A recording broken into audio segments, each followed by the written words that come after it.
بسم اللہ الرحمن الرحیم۔ السلام علیکم ناظرین، فیصل آباد لیوی چوک میں مرکزی امام بارگاہ حیدر قرار سے بھی ماتمی جلوس نکالے گئے۔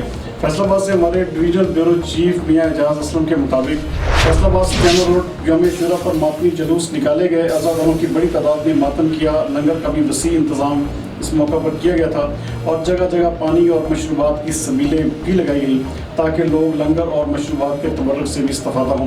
اس موقع پر ماتم سے زخمی ہونے والے عزاداروں کے لیے طبی کیمپ بھی قائم کیا گیا تھا تاکہ ان کو طبی امداد بر وقت مہیا کی جا سکے۔ اس موقع پر ضلعی انتظامیہ کی طرف سے سیکورٹی کے انتہائی اچھے انتظامات دیکھنے کو بھی ملے۔ اس حوالے سے مزید دیکھتے ہیں میاں اعجاز اسلم کی یہ رپورٹ۔